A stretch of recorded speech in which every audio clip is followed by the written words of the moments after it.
Ramdam mo na ba ang init ng panahon? Gusto mo bang magbakasyon na super mura at sulit? 24 hours na karaoke at walang humpay na tawanan? Oh, ano pang inaantay mo? Bumiyahe na at halika na rito! Yo, what is up? Kamusta mga Marites? Samahan nyo nga ulit kami rito sa isa na namang staycation na kung saan mapapamura ang hindi nagmumura sa sobrang mura. Sulit na sulit para sa isang pamilyang gusto magbakasyon, mag-relax at makalimot sa problema. Yan ang akala mo kasi pag uwi mo nadagdagan na naman ang problema mo dahil inutang mo lang yung pang staycation nyo.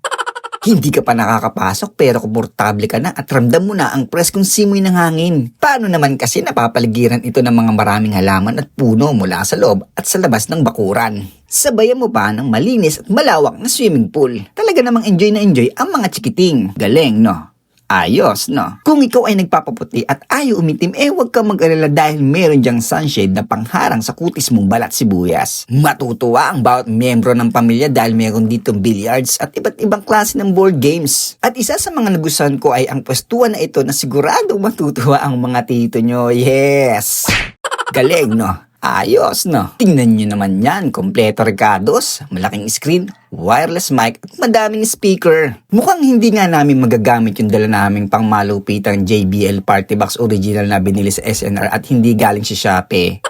Take note 24 hours video okay yan. Paano naman kasi wala tayong katabi o kapitbahay? Pwedeng makipagbardagulan hanggang umaga. Swak na swak sa mga tropa mong mala concert kung kumanta. Dito naman sa kusina ay kompleto recados din. Merong ref, oven, stove, kitchenwares, ihawan, at ice chest.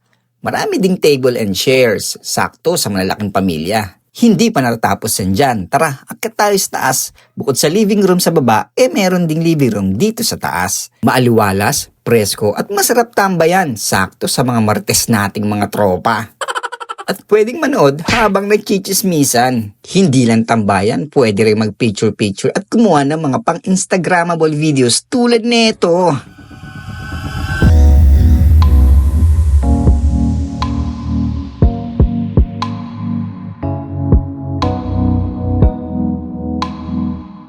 Hoy, tama na. Baka sumikat ka. Kalimutan mo ako. Sheesh.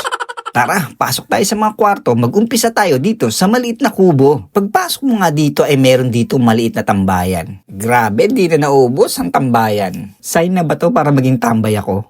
Dito sa isang kwarto ay merong double deck na kakasya ang 3 o hanggang 5 tao. 5 taong puro sexy hindi malulusog. Ganon din dito sa kabila, air condition at may isang fan. Balik tayo sa taas, tignan natin ang mga kwarto. Ito ang room 1, room 2, at ito ang room 3 na mas malaki sa lahat. At ang pangmalupitan pa dyan ay meron pa silang 4 na extra mattress na pwedeng i-distribute sa iba't ibang kwarto. Oh, ano pang inaantay nyo? Wala nang tanong-tanong. Anong tanong-tanong? Inisente lang ang nagtatanong. Matik, anong aasahan dyan? Ganun pa rin, walang pinagbago. Tulad nga ng sinabi ko kanina 24 hours ang karaoke at sayawan dito. Kaya naman inabot na rin kami ng ganitong oras. Ito yung masarap na bakasyon, yung ikaw na yung susuko. Pati bulsa mo, paniguradong susuko. Dito pala kami nag-celebrate ng birthday ni Commander at ng aming pinsan. At para sa akin, ay napakasulit nito. Kung titignan mo sa iba, ay aabot siya ng 15 to 20k overnight lang yon. Pero kung dito ka sa Villa Cristina, maglalabas ka lang ng 7k overnight na yon. Sulit na, di ba? Huwag ka lang matutulog, kaya nga overnight para enjoy yung lugar tapos matutulog ka. Sayang yung oras, boy. So paano mga Marites? Guys, muli!